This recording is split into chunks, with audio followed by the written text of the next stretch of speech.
Greetings from Costa Rica. I hope you, your family, and friends are all well.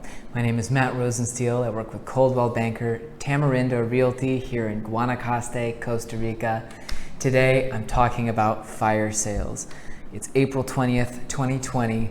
The economic fallout from the COVID-19 pandemic is spreading, and as people see the market conditions change, the stock market plunge, etc., they start to ask about fire sales as the market dynamic shifts in favor of buyers. Today, I'll cover a few topics related to fire sales. First of all, the market conditions, answer the question, are there fire sales yet? Give a little bit of context for what's happening in Costa Rica and what usually happens in this kind of crash. Second of all, how to find fire sales, because there isn't a central database where you're going to find the absolute best deals available in the country. And finally, I'll give a suggestion on how to purchase, despite the fact that there are travel restrictions in place until April 30th, meaning foreigners can't visit Costa Rica. My name is Matt Rosensteel. You can email me at matt@cbtamarindo.com. Feel free to send any questions about this video or any others you've seen. Before I begin with the meat of the topics I want to cover, I did want to go over what is a fire sale and actually touch on a warning. In Costa Rica, because there are such a diverse array of people involved in real estate, this is not a licensed profession or an industry that's heavily regulated, you'll see that fire sale is an abused term. People use it freely in order to try and entice people to look at their listings. And really, not only is there no set definition of a fire sale, but it is a very much abused term. I think the only person who is going to be able to help you evaluate whether a fire sale or a property is a true fire sale is going to be a realtor with years of experience in your area, who can demonstrate that they've seen these kinds of conditions before and that they understand exactly how much of a discount to the asking price or the actual real market value you're getting for a property. Your realtor should be able to tell you more or less about what it would cost to replace that property, whether it's a home, condo, or piece of land, as a comparable market value. And you can look at whether the price of a fire sale is actually a steep discount to that replacement cost, or really if it's something more on par with it. To give some ideas about the market conditions and help you understand the context for Costa Rica and how fire sales happen, there are two important things to understand about our typical buyer, especially expats and foreigners. This is a cash market for foreigners, or it has been up until today. And second of all, obviously, Costa Rica is, in many cases, or a property here is a luxury item, something that is a want and not a dire need for most people who are purchasing it. So our typical buyer has the liquid excess cash on hand to be able to invest in Costa Rica to buy a vacation property or a place perhaps they eventually want to retire. And typically that's someone who is not going to be in nearly as much financial trouble when there's a downturn. Our sellers don't, in most cases, the foreigners don't have a mortgage against their property, meaning that as soon as they don't have their job or as soon as things have turned around in the world economy, they have to liquidate instantly. And so you can see that there's a lag behind the market reality here and the actual economic conditions that are happening in the world. I think that in a market where so many people are paying big mortgages and suddenly lose their jobs, those fire sales start to come right to the surface because everyone has to give their house either back to their lender or try and find a way to get out from under their mortgage. Here, sellers have the patience in most cases that they don't have to necessarily rush to liquidate so that they can eliminate that mortgage or that financial stress on their life. Now that being said, obviously there are going to be a lot of people who have lost their jobs, they've lost their net wealth, they've lost any one of a number of things, and there will be fire sales given the economic turmoil that's happening in the world. How do you find these as somebody who's looking for property here in Costa Rica? Well, long story short, there isn't a centralized list of the absolute best deals you can find, the true fire sales. Again, your absolute best resource is going to be your realtor that has years and years of experience working in a particular area. One phone call I've been making a lot is to clients who I know have been waiting for this kind of opportunity, for prices to go down, for sellers to get motivated.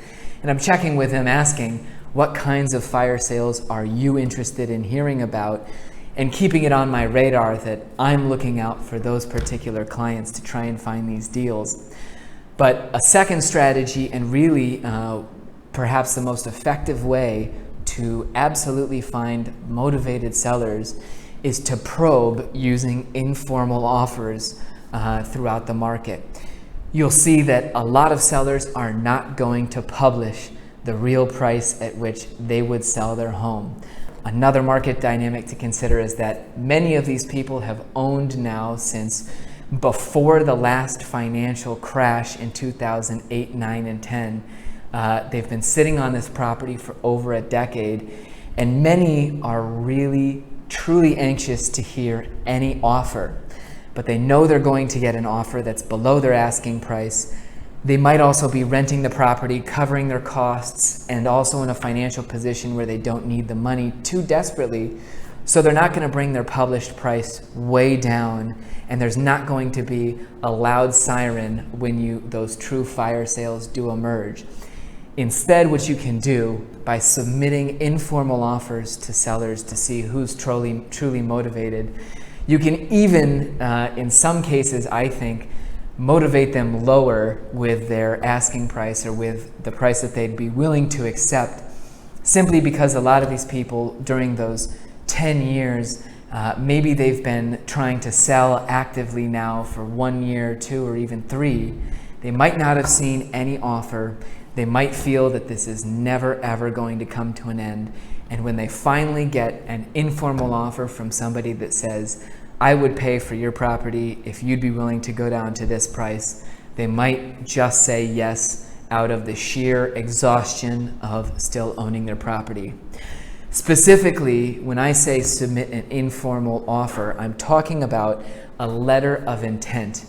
Our normal offer, if you've watched my other videos, are submitted through option to purchase agreements, full contracts that cover all of the details from your offer through closing and everything in between. A letter of intent can be a 1 to 2 page document that outlines the rough terms and some of the most important ones. It should cover, obviously, the purchase price, but also who's going to pay closing costs, which attorney is going to handle those, how quickly you can close, etc. And if you give that bare bones agreement, the letter of intent, to a seller, sometimes you can even submit these to sort of express your intention to buy the property at that price and leave it filed with a seller for a good amount of time. I had a client who specifically used this technique. We visited a ton of properties together, submitted 13, I believe, letters of intent to different owners. This was a client who was super flexible on which property they ended up buying. They were really looking for the absolute best financial opportunity for them.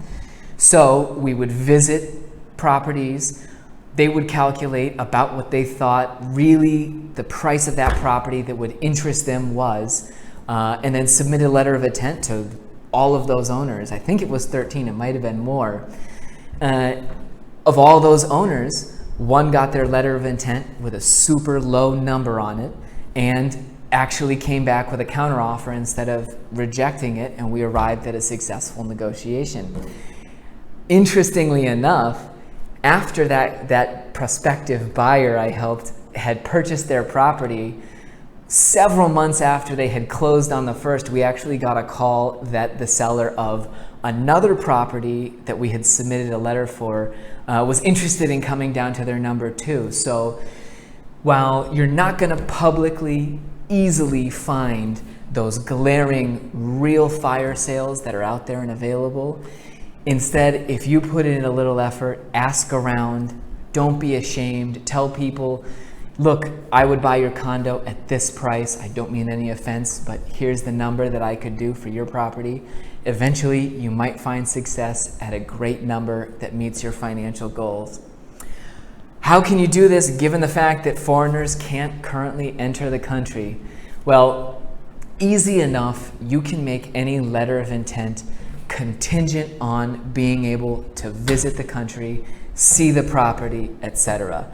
The terms of any agreement made here in real estate are very flexible and very much up to both parties to negotiate what works best for them. Sellers right now are going to understand that you can't visit the country, and that also as an investor, it wouldn't make sense to purchase without having seen it.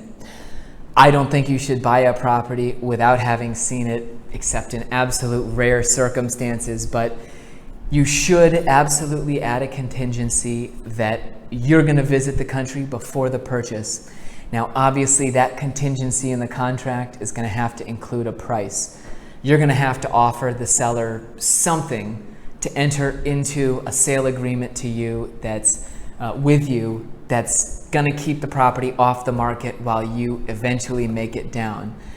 That kind of carrot, what you dangle in front of them, could be a refundable, non-refundable deposit, anything that you want to try and motivate that seller to accept your offer could be on the table. Recently, this morning I was discussing the prospect with a client, talking about an amount of $5,000 as a non-refundable deposit to take a property off the market until they're able to come and see it. But that number could be anywhere higher or lower depending on the terms of the sale, the size of the property, and the urgency that you feel.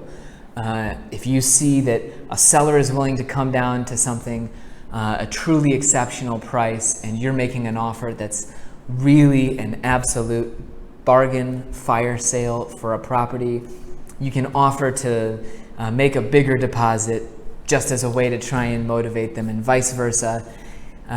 You can limit your risk by not putting too much out there if really you don't think the house would be that good of an opportunity, or if you're not that motivated to take it on. Anyhow, that was today's episode on fire sales. If you have any questions, feel free to send me an email to matt@cbtamarindo.com.